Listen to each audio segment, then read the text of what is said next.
Good morning, good afternoon, good evening, depending wherever you are.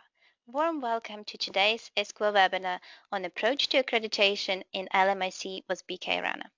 This webinar will address an issue of trying to operate and implement an accreditation program in low and low middle income countries.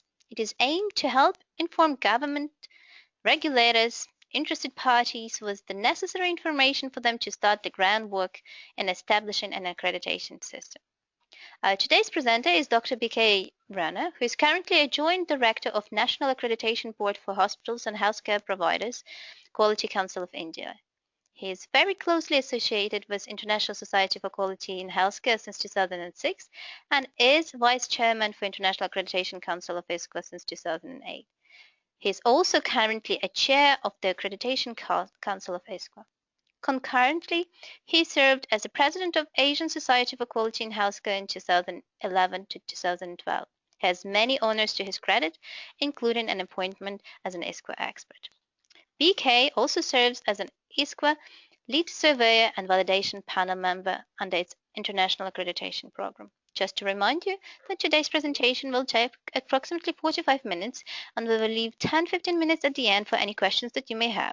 Please type your questions in the question or chat box provided, and we will be posing them to BK at the end of the session. We will be using polls during the session, so we kindly ask you to take part. Please enjoy the presentation, and over to you, Dr. Rana. Thank you very much, Juliana. Hello, everyone. First of all, I would like to thank you, ISQA, for giving me this opportunity to present a webinar on approach to accreditation in LMIC. And personally, thanks Juliana for her hard work in setting up this webinar for all of us. Thank you once again to all of you who have joined this webinar at this time. I know there are different time zones across the world, and you may be having morning, afternoon, and night. So please accept our apologies for the inconvenience caused you to attend this webinar. However, I feel it may be interesting for you to go through the webinar, and we can exchange certain experience through this. Thank you very much, and welcome you all. I would like to present my webinar to all of you. As I mentioned, the topic is approach to accreditation in LMIC in lower and middle income countries. The topics to be covered during this webinar are the introduction, what are the key early components of an accreditation system, where to start, how to start, what is the roadmap to establish an accreditation system, creation of accreditation body, standard development, piloting the standards, and global scenario and role of ISQA. So I just start repeating this. Since last 25 years, there has been increased acceptance of performance evaluation of healthcare facilities against a set of standards. In last 10 years, many countries around the world have initiated activities related to accreditation. In many countries, this was a result of thought process among the policymakers in order to improve quality of care. However, in many countries, it was part of healthcare reforms, and many it was due to development at international level. So there have been different reasons for starting accreditation programs in different countries.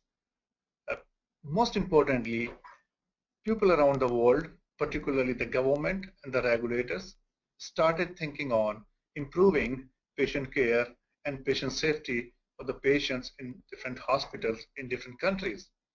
With the aim to improve care and provide better care, provide better safety to the patients, the countries started looking at a mechanism to make sure that things don't go wrong in their organizations. And that was the basics to think about accreditation in different parts of the world. So coming to the topic, what are the key components of an accreditation system? There are mainly 4 components. First and foremost is accreditation body, standards, the assessors or surveyors, and decision-making process. So to have an operationalization of an accreditation system, we need to create an accreditation body or agency in a particular country. then develop the set of standards which can be used for assessing or evaluating the hospitals or any other type of healthcare providers. Who would do that?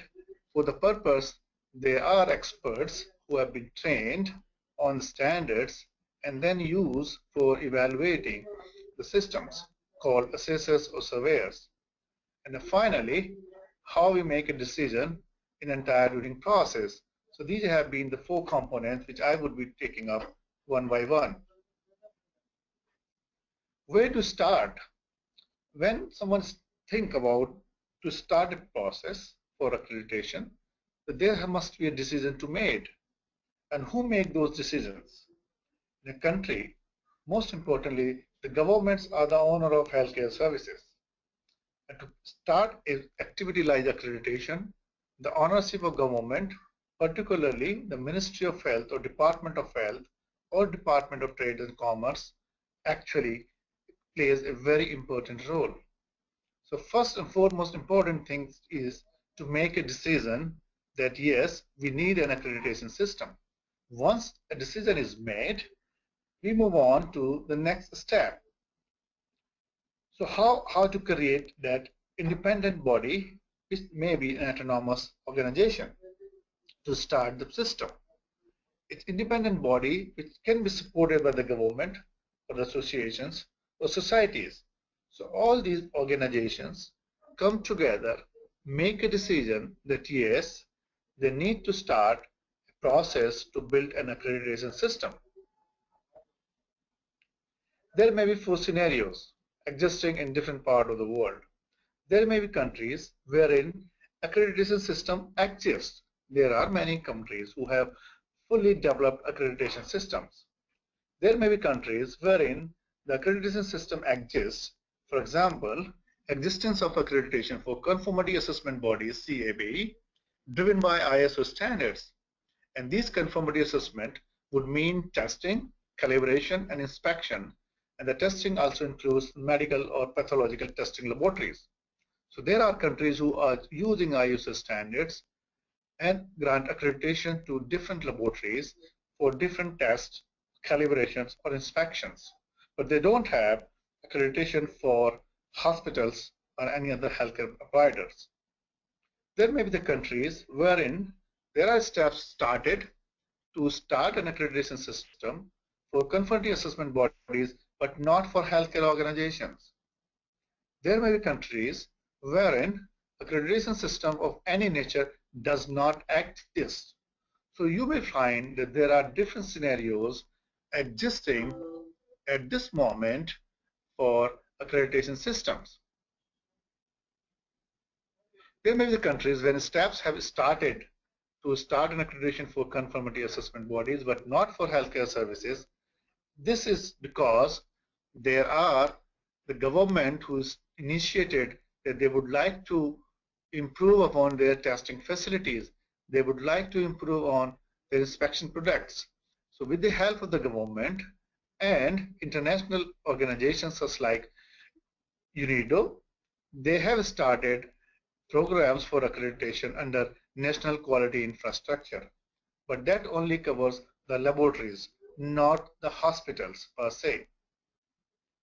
And all these four types of scenarios are existing currently in lower and middle income countries. I would show you examples that how these four types of scenarios are existing in LMICs. And here, for this webinar purpose, LMICs are classified according to the World Bank income category for the year 2011, World Bank list of economies and WHO regions. So if anybody interested to see what are the countries coming up in LMIC, they can refer this reference to get more details. So countries wherein, just for example, some examples of some countries or different scenarios I just presented to you, wherein accreditation system exists, includes India, Thailand, China, Malaysia, South Africa, and these all I'm taking from LMIC. There are countries where a system exists for CAB, but not for hospital accreditation or other healthcare providers, include Pakistan, Bangladesh, Sri Lanka, Mexico, PNG, Vietnam. and the countries wherein steps have been taken to start systems for accreditation for CABs but not for healthcare facilities like Malawi, Gambia, Kenya, Nepal. And countries where no system exists are many in the list. So this is for your information. These are some of the examples I have taken from the list. This is not an exhaustive list. I might miss a couple of countries in different categories. Now, how to start? If once decide that yes, there must be an accreditation system and a decision is made, so how to proceed further? So first of all is creating an interest. And that I already mentioned, the interest has been created within the government.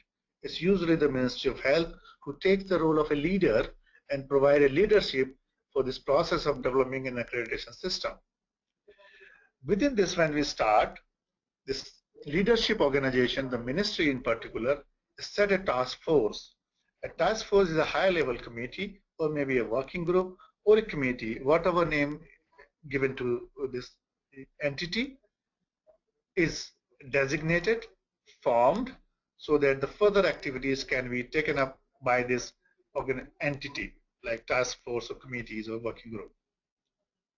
So what are the role of task force if the decision is made for a start an accreditation program? The first role of the task force is to have the situational analysis done. What does it mean? They study the existing resources and infrastructure in the country, and they identify the funding sources because funding is important to start such activities. And this task force prepare a roadmap whereby they define different steps required to set up an accreditation system. So role of task force continues. They deliberate on existing system for regulation healthcare facilities.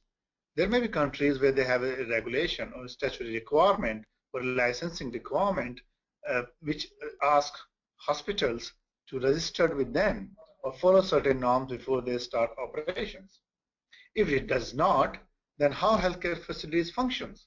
Is there any supervision from any other organization? Is there any control? Is there any monitoring? Or it's none? Does any sort of activities related to quality improvement or accreditation exist? Yes or no?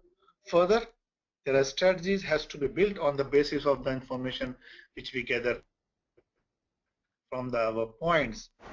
So this task force basically tasked to define different situations based on the existing circumstances available in a particular country. And based on information, they draw a roadmap. What is important to operate an accreditation system? It's very, very important that following essential elements are kept in mind. That the system or the program should is accountable both at the level of accreditation body as well as accountable organization must be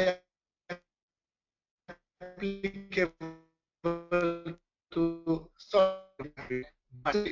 decision. So these are certain essential elements which must be inbuilt in the program. So once the task force decides on that, prepare a roadmap.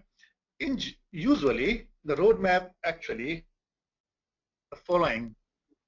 First of all, creation of accreditation body, then standard development, then engaging the client organization, methodologies for evaluation or assessments of healthcare organizations, development of assessors or surveyor pool, decision-making process, continuous development.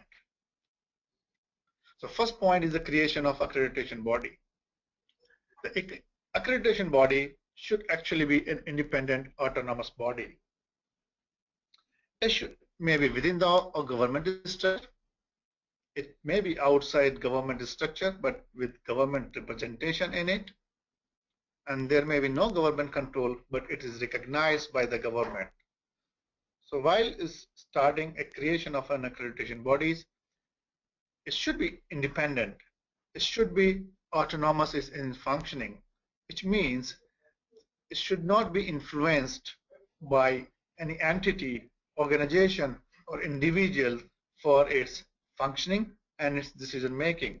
But how to achieve that independence or autonomy is very critical to decide, because there may be different situations existing may exist for setting up an accreditation body.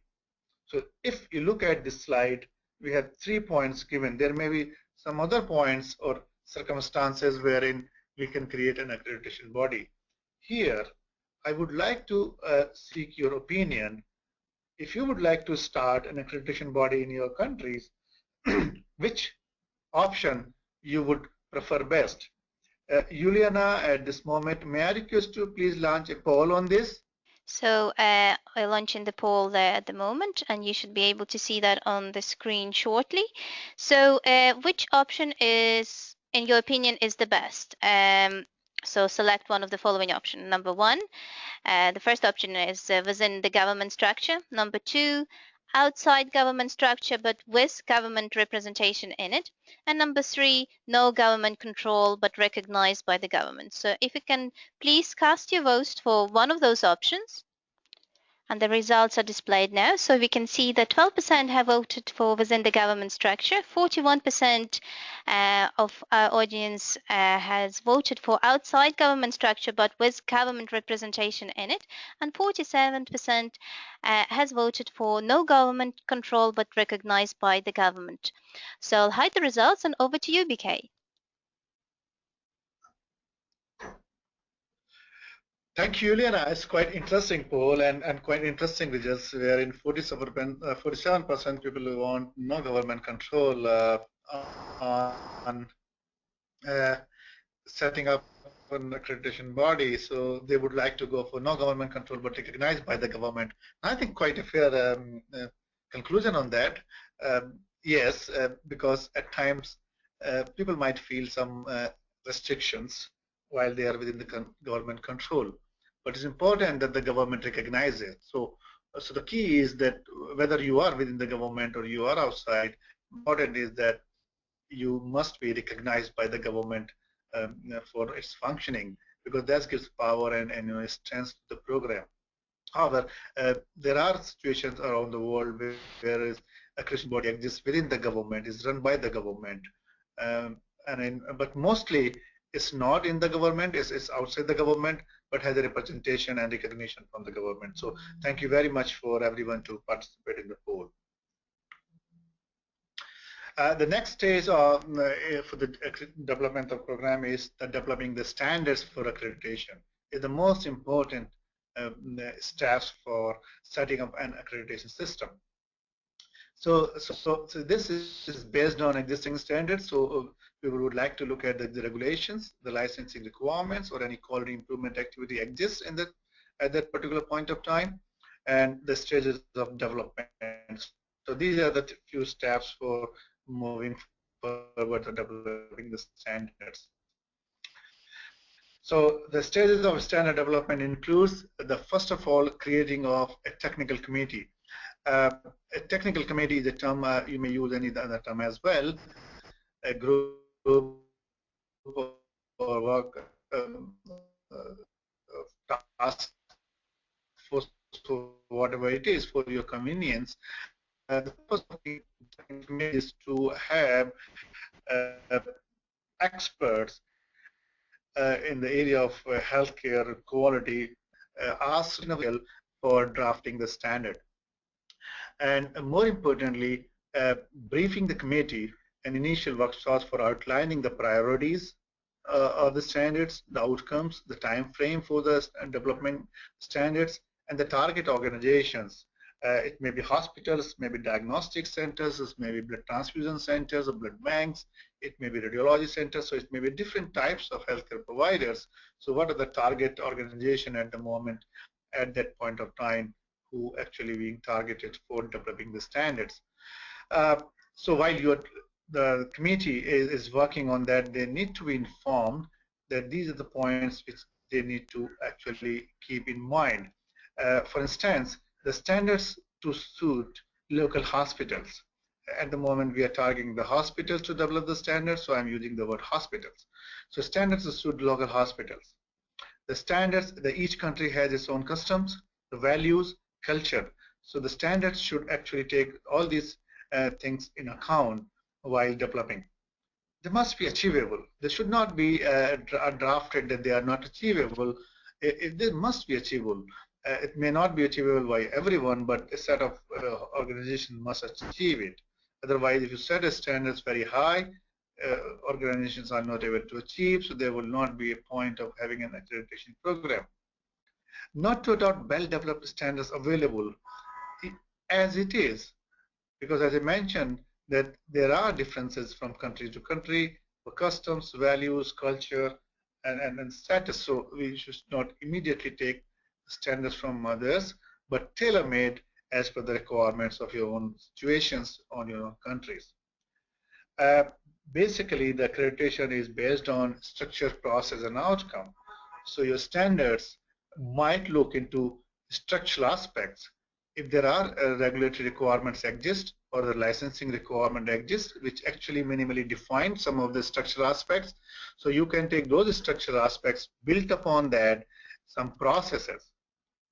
But if you don't have any structural standards available or any regulations available in your country, which actually ask for structures, structural requirements for a hospital, then it would be nice, it would be important to define the structural aspects. So in that situation, you start your standards with the structures and then built upon some processes, may not necessarily to have some outcomes in the beginning, because depending on the situation and the availability of different types of hospitals in your country, your standards, as I mentioned, must be achievable.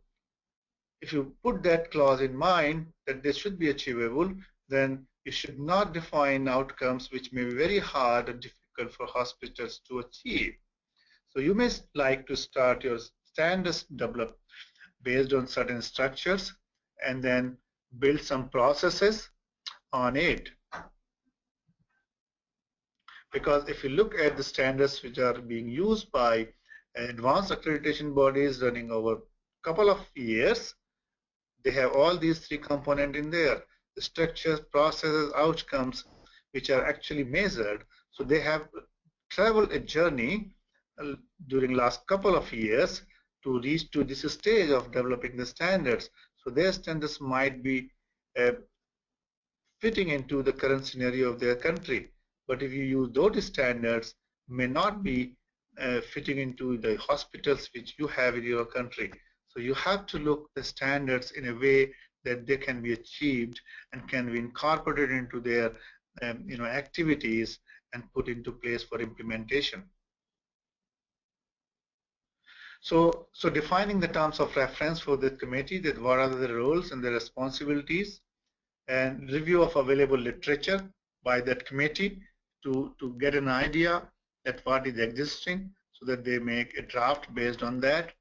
There may be a workshop for deciding the methodology for drafting the standards, which may be standard. Sometimes people meet face to face and they discuss through electronic communication and then meet again. So you may define the task force TOR based on that and how they are going to complete this job which is assigned to them.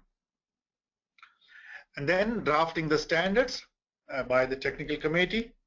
There may be corrections and editing to the standards before launching the final draft. And there must be a stakeholder consultation process. And this stakeholder consultation process may be done through sending this draft to different experts, different stakeholders, to government, doctors, or hospitals, or by putting onto the website and giving a time frame for getting comments. So it's very, very important for consulting the stakeholders before you finalize the standards, because they are the person who are going to use those standards or make use of those hospitals who actually undergo accreditation process using that standards. And then pilot testing the standard in few hospitals, whether they are working fine, can they be achieved, can they be modified, and then based on the pilot testing, the standard may be modified. And after these exercises have been completed, the standards are finalized and they are approved by an appropriate authority within the accreditation system. So in accreditation body, there may be a board where you have a governing board. Members are actually discussed and then they approved it. There may be a parallel process while you're developing the standards, because developing the standard is not that important if you don't have the client to use those standards. So you have to have the client organization. You must engage the client organization, which may be the hospitals that you are starting an accreditation system. At the moment you are developing the standards, and then brief them about those standards. And for the purpose, you may conduct sensitization workshops, awareness seminars, and then collaborate with government, different associations. There may be medical associations, there may be nursing associations, there may be paramedic associations. So different organizations may be consulted and collaborated upon to get the clients and organizations into your fold. Then what should be the assessment methodology? Once you have the standards developed, and if there is a client interested, and then if you go for evaluation, how you would assess that? How, when you go on site within a hospital, how will you use those standards for evaluation of that organization?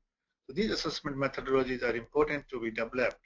And then how you comply with the standards, how you rate the standards, compliance, everything is actually defined properly.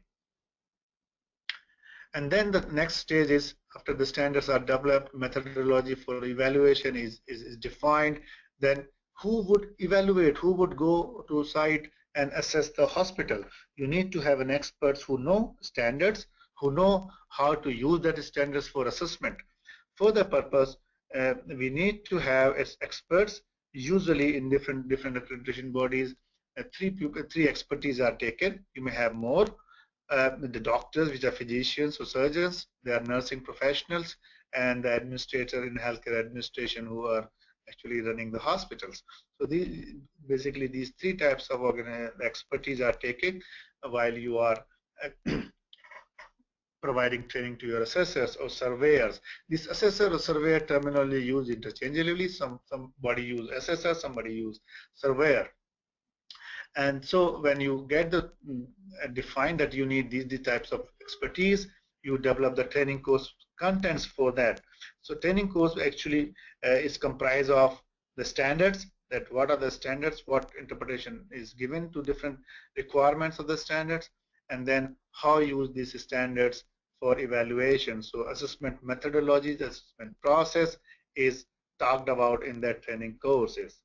And then actual conduction of the training courses, and then after evaluating the performance of the participants and delegates in the training program, they are evaluated, and if they are successful in attending and qualified, they may be empaneled as qualified assessors and surveyors, which can be used later for evaluation of organization for accreditation.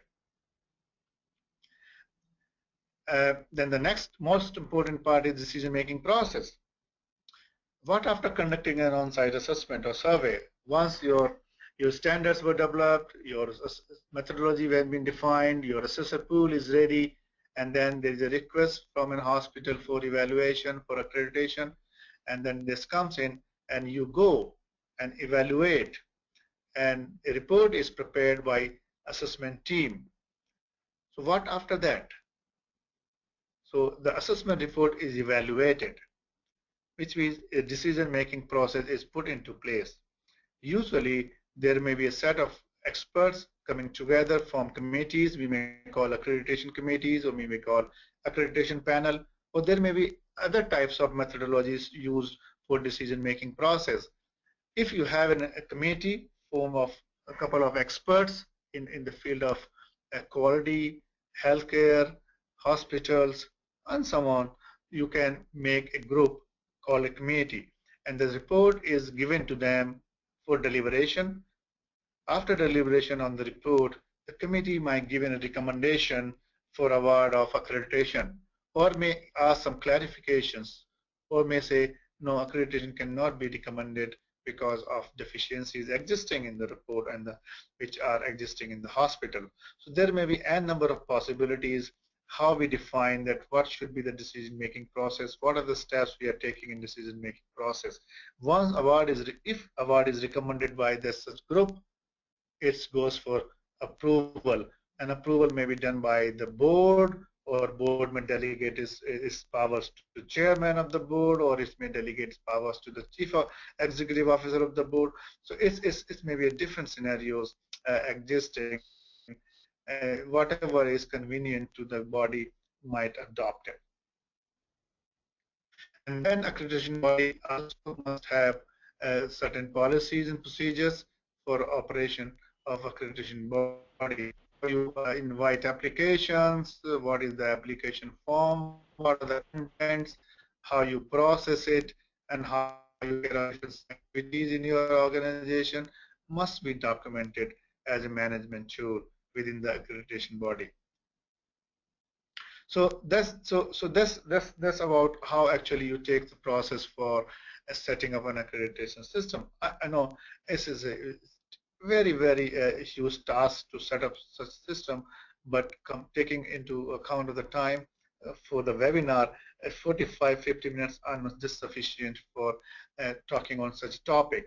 But I try to put some of the important steps and information into this webinar for you audience, so that you understand a bit of how, if you are interested, how you can take up this job further.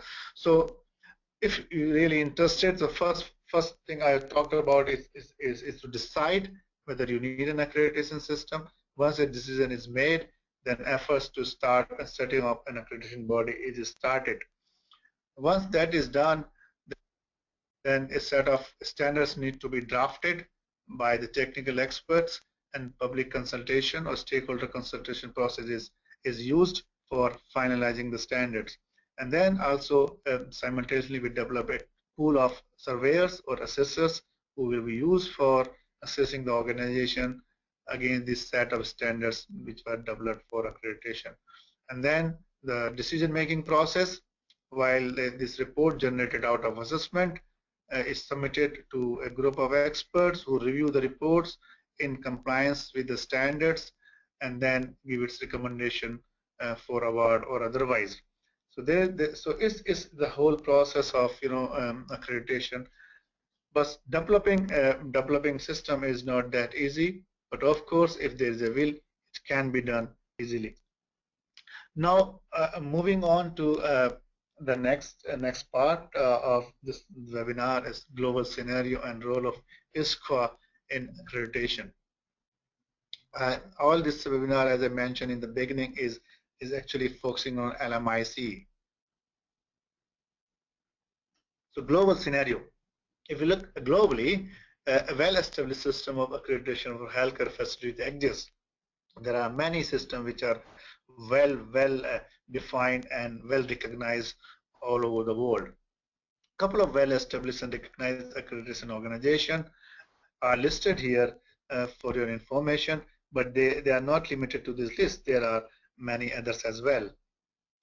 If you look at the various accreditation bodies who are operating for more than decades, Accreditation Canada, Australian Council on Healthcare Standard ICHS Australia, HAS in France, the Joint Commission USA, Joint Commission International USA, COHASASA in South Africa, Taiwan Joint Commission on Hospital Accreditation TJCH in Taiwan, Malaysian Society for Quality Healthcare in Malaysia, CHKS UK, NIAS in Netherlands, AABB in USA, ICAS in Denmark, NABH in India, SCSE Jordan, Diagnostic Accreditation Program of British Columbia in Canada, Healthcare Accreditation Institute in Thailand, Australian General Practice Accreditation Limited, Australia, Australian Aged Care Quality Agency, Australia, DNV Norway, HDA Australia, SDN New Zealand, Japan Council for Healthcare, Quality Healthcare. So these are some of the bodies I try to list out who have actually a well-established accreditation program and well-defined and tailored accreditation standards in place. How the score comes in picture. ISCO actually runs an accreditation program called International Accreditation Program, IAP, and they accredit 3 components. Like we are talking about setting up a say hospital accreditation body. So this body grants accreditation to hospitals, but ISCO grants accreditation to accreditation bodies. That way is also accrediting the accreditors. And they provide 3 programs for accreditation, for accreditation agencies as an external evaluation organization, for their standards, and also for surveyor or assessor training programs. As I already mentioned you that the standards were developed, you can submit these standards to ISCO for evaluation and possible recognition and accreditation. But at this juncture, when you just starting out to develop a set of standard, particularly in many LMIC where such activity does not exist, they just started thinking on, many of them not yet started thinking on, that developing the standards which can meet the ISCO accreditation requirements will be very difficult. You might develop the set of standards, but you may not find hospitals to go through the process and successfully achieve that accreditation. That's why I mentioned it is very important to first develop the set of standards which actually achievable in the circumstances and condition existing in your country. So role of ISCO in LMIC is quite enlarged. Since last few years, ISCO has been focusing on LMIC for the development of accreditation systems, quality improvement activities, knowledge sharing. Some of the activities which ISCO has started is annual conference, the regional conferences. There is a dedicated plenary every second year in ISCO annual conference, and ISCO had its first regional meeting in Ghana, in Accra, in Ghana in 2013. It was a very successful meeting and well attended by over 110 delegates. And they're also providing professional education, enrolling in ISCO's fellowship program, which is run by Juliana. She is actually taking care of this activity as well. Technical advice, and there has been strategic advice and high-level technical assistance being offered by ISCO board members and ISCO experts from time to time as requested by different countries. Recently, there have been a program for emerging leaders called ELP, where they have been a selected candidate is provided a couple of weeks training and orientation in different parts of the world to give them orientation about different activities related to the work she is performing. There were one such leader was selected in 2014, and for 2015, there are some announcement has already been made. ISCO has also provided scholarships to attend the ISCO annual conference and also to participate in ISCO fellowship program. So these are some of the roles that ISCO is playing in LMIC. With this, I would like to thank all of you for your patient listening to this webinar. Thank you very much.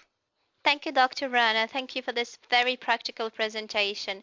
And now it's time for the most challenging part, which is a Q&A session. Just to remind, we do have a number of questions already. Just to remind the rest of the participants that if you do have any questions, you still have time to type them into the chat or question box provided, and we will do our best to answer them before we still have another 15 minutes, so we will try to answer as many as we can. So the first question, Dr. Rana, what are the main reasons some accreditation programs in LMICs have been unsuccessful? To my opinion, I'm not going much into details, but the feelers that I would get through a different conversation is probably the standards. And because if you set the standards very high, there may not be the takers for that. And on top of that, there may be the willingness and the support from the government. Whether the government is providing adequate support or giving any incentive to the hospitals who would like to go for this process for accreditation. So there may be a number of reasons for not being successful program in LMIC in few countries. But if you look at some other countries, this has been quite successful. But with my experience, particularly in India and a couple of other countries where I visited, is that it's not an easy job. It's really a challenging task for an accreditation body to run its program, because people would not like to have any activity done or performed in addition to their regular activities unless they feel there is an advantage on it. So we need to convince people, we need to convince the policymakers, we need to convince hospitals that there are definite benefits of engaging in such an activity and going to adopt such standard and undergo a process for evaluation from external organization for making their processes streamlined, or making their efforts to fruition, to more successful outcomes when they are subjected to external evaluation by an external organization. So the next question is from Ajay Souza. He's thanking you for this wonderful talk, and he's asking, please tell us if there are any cycles of accreditation, and what is the minimum time needed between one level to another? Okay, thank you, Juliana, and thank you, gentlemen, for the question. Yeah, yes, usually it is defined in the accreditation process that how long the accreditation is going to valid when it is granted. Different accreditation bodies has used different cycling mechanism. NABH in India, where I work, is we use 3 years accreditation cycle. So once a hospital is accredited, it is valid for 3 years. However, there is a surveillance assessment in 18 months. So in the mid-cycle of 36 months, in 18 months, there is again a side visit, which called surveillance assessment, to ensure that the hospital is continuously complying with the requirements. So it's a 3-year cycle, and there is an assessment again in 18 months in the mid-year cycle. Some agencies use a 4-year cycle. So it actually depends that how you define your program. It is advisable to have 3 to 4 year cycle and a mechanism of check in between in the beginning. When you start operating and you have quite comfort and confidence in your system and your healthcare organization who have been through accreditation, you may like to extend the limit and time gap, and then may reduce the frequency of surveillance. But in our experience, we find 3-year cycle or 4-year cycle with a mid cycle surveillance is quite appropriate for an accreditation system. Thank you, Dr. Rana. The next question is from Felicia Ayobello, and he's thanking you for this beautiful presentation, which he found really practical and explicit. He would like to he would like you to expand between the accreditation and a certification, because for him they usually used interchangeably. So he would like you to kind of shed some light how to differentiate between accreditation and certification. Oh, thank you, Juliana. Once again, I think it's a very important question. He asked the difference in accreditation and certification, and currently there is a lot of debate going on in difference of accreditation and certification.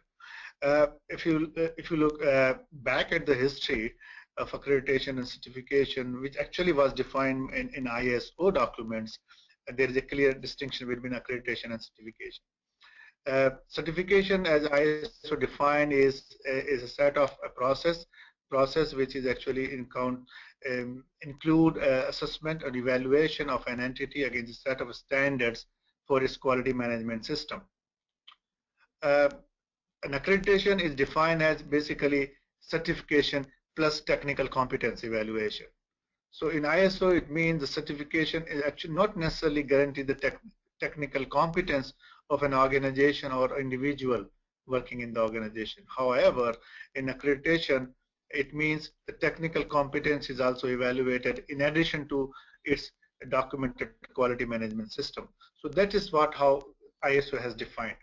But in healthcare accreditation, like ISCOA and we are following, is this accreditation and certification is, you are very right, that is being used interchangeably. Somebody is saying accreditation, someone is saying is a certification. So it's very difficult to differentiate for healthcare organizations what accreditation or certification means. To remove such ambiguity, we at ISCO, as in ISCO Accreditation Council, which is actually is advising body to board accreditation committee, is now working on defining some standard terminologies. So we are working on defining terminologies to standardize terminologies, which includes accreditation and certification as well. So for the purpose of for healthcare organization, at the moment it varies. Somewhere some accreditation body says there are accreditation programs, so you undergo an accreditation program and then you get accreditation.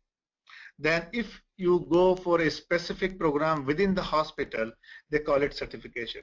If I give an example, there is a hospital who is accredited by an accreditation body. So the hospital is accredited.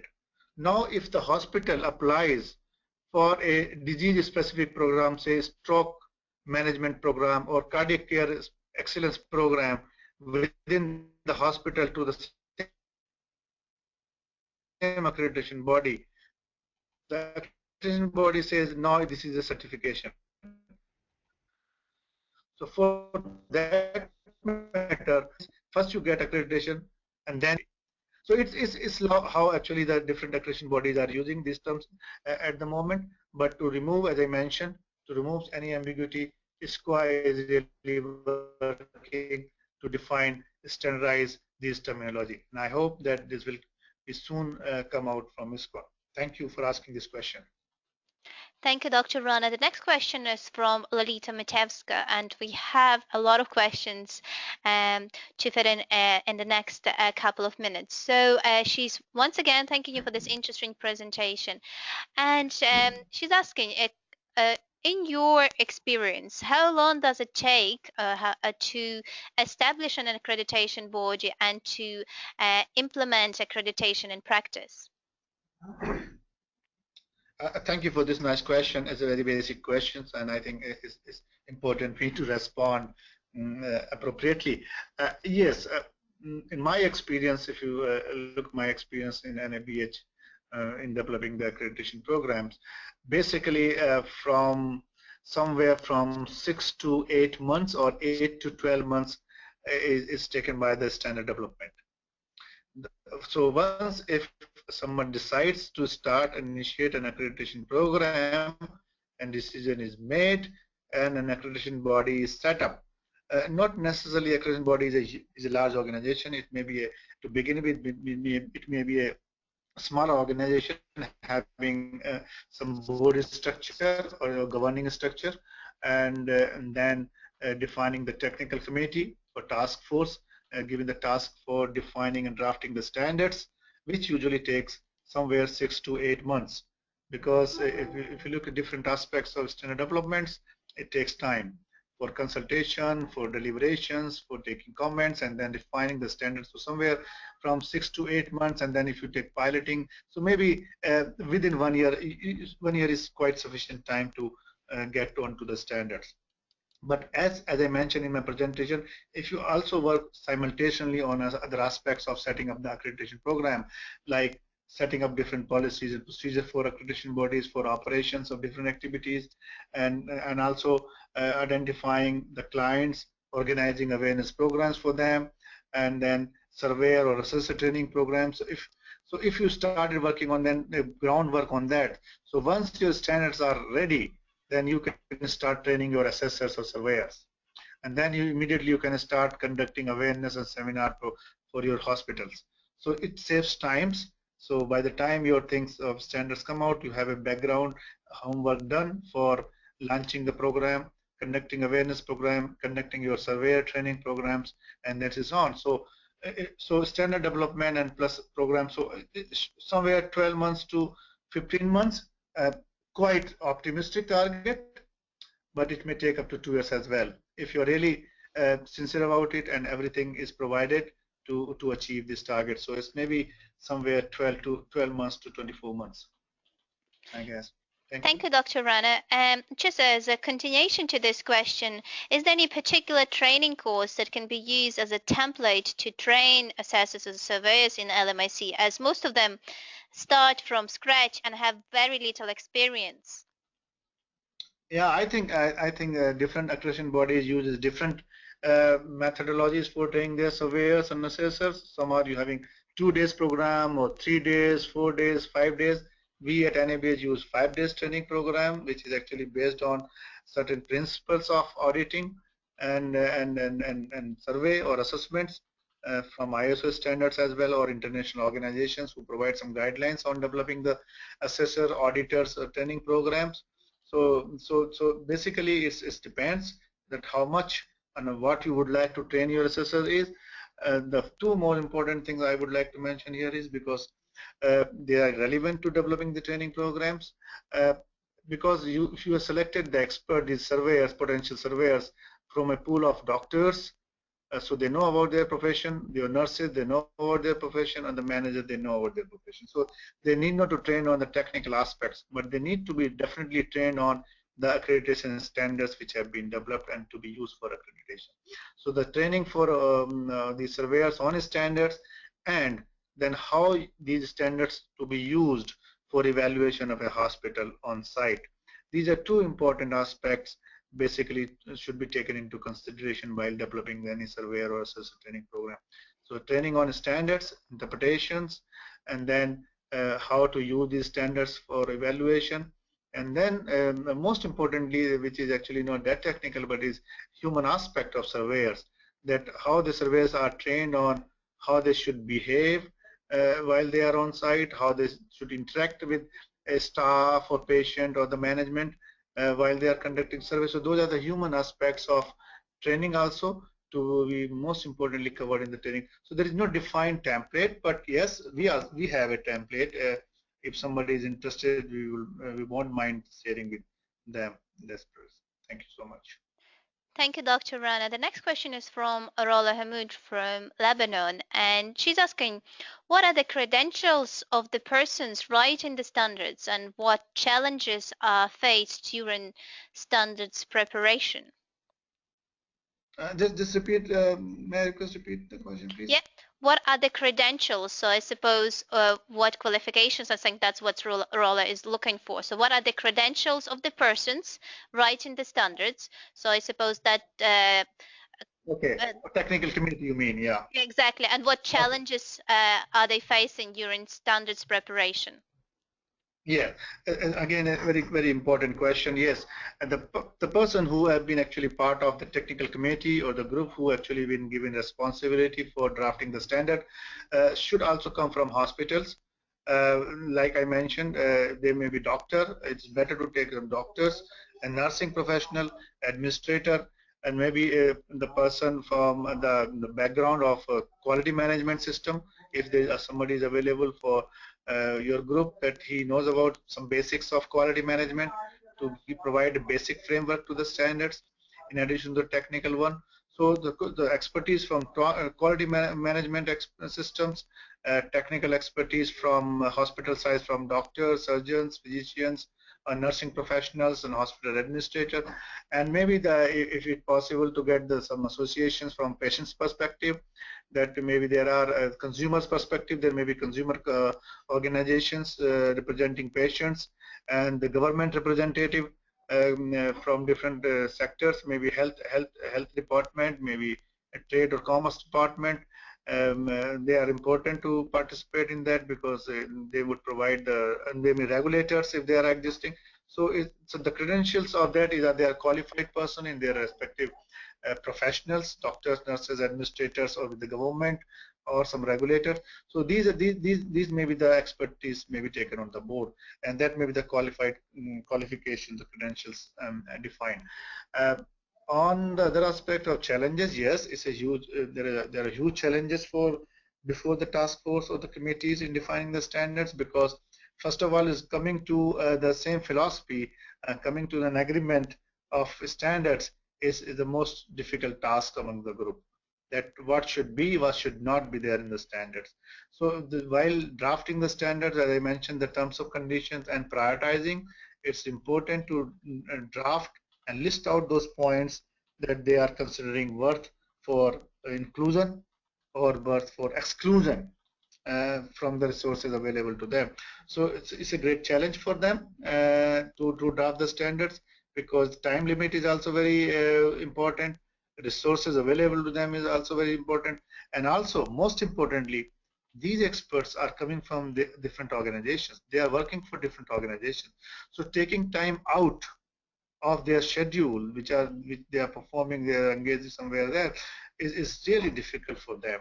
So engaging people, experts for this activity is a challenge not only for them, is also for the accreditation organization who actually embarking on the journey of start this process is very, very crucial. So getting experts of your choice or different areas and their time is really challenging, and it's really how it depends on the management how actually you make use of them best of their time.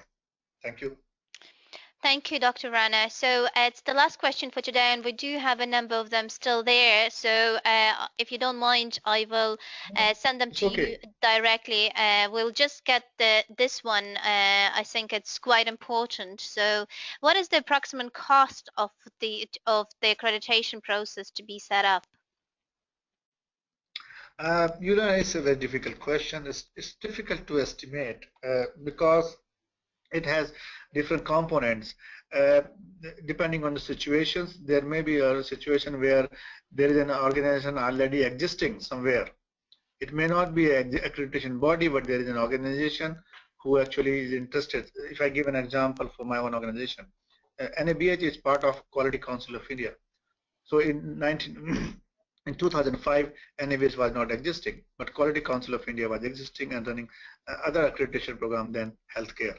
So the government sent a request to Quality Council of India that we would like to you to develop this accreditation program for healthcare. So Quality Council of India accepted this request from the ministry and started working on them. So there was an organization already existing for that matter.